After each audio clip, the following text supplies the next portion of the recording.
उत्तराखंड में स्थानीय मुद्दों और जनहित की आवाज एक बार फिर बुलंद होने लगी है। ऊधम सिंह नगर के खटीमा में उत्तराखंड क्रांति दल यूकेडी ने एक संयुक्त प्रेस वार्ता कर प्रदेश सरकार को आड़े हाथों लिया। यूकेडी के प्रदेश प्रवक्ता शांति प्रसाद भट्ट और जिला अध्यक्ष हरेंद्र प्रसाद उत्तराखंडी ने साफ किया कि राज्य के मूल मुद्दों पर अब आर पार की लड़ाई होगी। खटीमा पहुंचे उत्तराखंड क्रांति दल के दिग्गज नेताओं ने प्रेस वार्ता के दौरान जनहित और राज्य के विकास से जुड़े कई महत्वपूर्ण मुद्दों को पुरजोर तरीके से उठाया। पार्टी पदाधिकारियों ने सरकार की नीतियों पर सवाल खड़े करते हुए कहा कि राज्य की जनता बुनियादी सुविधाओं के लिए त्रस्त है। प्रदेश प्रवक्ता शांति प्रसाद भट्ट और जिला अध्यक्ष हरेंद्र प्रसाद उत्तराखंडी ने संयुक्त रूप से कहा कि उत्तराखंड के मूल स्वरूप को बचाने के लिए रोजगार, पलायन, शिक्षा, स्वास्थ्य और स्थानीय संसाधनों का संरक्षण सबसे अहम है।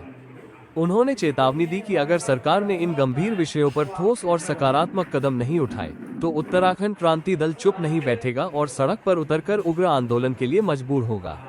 प्रेस वार्ता का मेन उद्देश्य है 29 तारीख को कल पिथौरागढ़ में महारैली होने जा रही है। उस रैली का जो उद्देश्य है कि इन 25-26 वर्षों के बाद उत्तराखंड कहां खड़ा है, लोकतंत्र में ये कैसा दौर आ चुका है कि जब जब चुनावी वर्ष होते हैं बुनियादी मुद्दों से जनता का ध्यान भटकाने के लिए राष्ट्रीय पार्टियां राज्य को उन्माद की ओर धकेलने का प्रयास करते हैं। मामला नगरासू का है। वहां पर एक समुदाय द्वारा गुरुद्वारे पे कब्जा कर एक विशेष वर्ग को अनाप शनाप गालियां दी गई। उत्तराखंड पुलिस की सफलता यह रही कि 4-5 दिन के हुड़दंग के बाद उत्तराखंड पुलिस ने उनको शांतिपूर्वक गुरुद्वारे से नीचे उतारा और उनको सकुशल अपने राज्य की ओर भेज दिया। इसके बाद जिस तरह का माहौल उत्तराखंड में बनाने का प्रयास किया जा रहा है, मुझे लगता है कि ये लोकतंत्र का बड़ा दुर्भाग्य है कि चुनावी वर्ष में जहां बुनियादी सवालों पर जवाब तलब होना चाहिए उस पे जनता का ध्यान भटकाने का जो प्रयास ये सरकारें कर रही हैं, उत्तराखंड क्रांति दल इसका खंडन करता है। यह उत्तराखंड राज्य सबका है।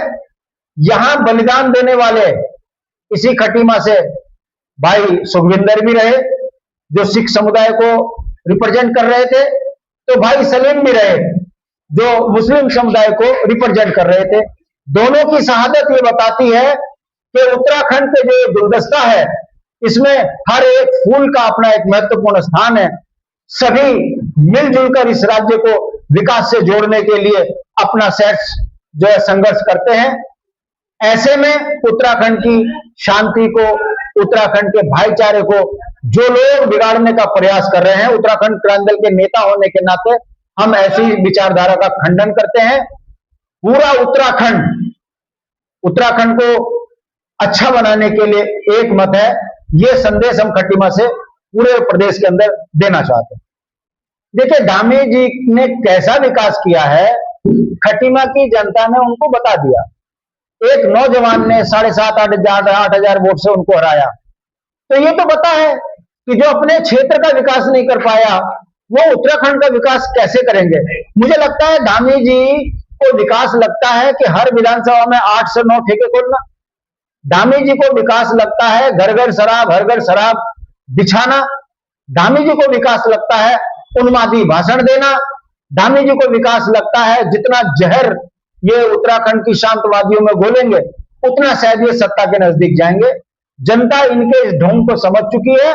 धामी जी जहां से भी चुनाव लड़ेंगे वो बुरी कदर हारेंगे। और एक संदेश उत्तराखंड की जनता ये दे रही है, जो राम को लूट गए, जो मंदिरों में चंदा खा गए, वो कितने सनातनी हैं और कितने ईमानदार हैं ये बताने की जरूरत नहीं है। उत्तराखंड के संसाधनों को बिकवाने में धामी सरकार नंबर 1 है। यही कारण है कि एक राज्य और 2 भू कानून, हरिद्वार, ऊधम सिंह नगर, देहरादून में भू कानून लागू नहीं होगा और पहाड़ों में भू कानून लागू होगा। और पहाड़ों में अगर किसी को जमीन चाहिए तो धामी जी की अप्रूवल लो और वो जमीन भी आप बेच दो। कहने का मतलब है ये खनन माफियाओं की सरकार, ये भूमाफियाओं की सरकार और धामी जी खनन माफियाओं भूमाफियाओं के संरक्षक हैं। इसलिए उत्तराखंड की जनता भारतीय जनता पार्टी को उत्तराखंड से बाहर फेंकेगी।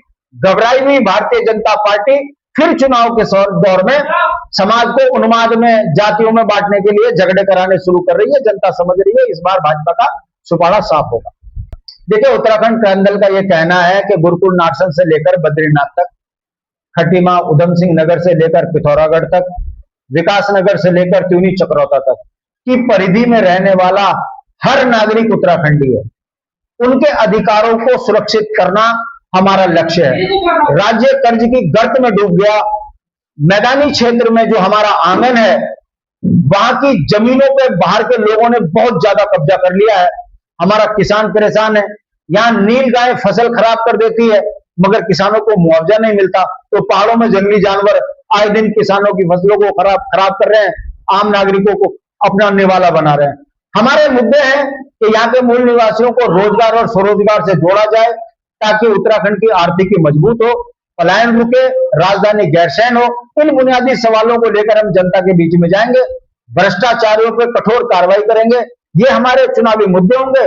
देखना है इस बार जिस तरीके से जनता का रुझान हमारी तरफ बढ़ रहा है, लगता है 27 उत्तराखंड के लिए शुभ रहेगा यूकेडी की सरकार में। यूकेडी के इस कड़े रुख से साफ है कि आने वाले दिनों में उत्तराखंड की सियासत में स्थानीय मुद्दों को लेकर गर्मागर्म बहस छिड़ने वाली है। अब देखना ये होगा कि सरकार इन चेतावनियों को कितनी गंभीरता से लेती है।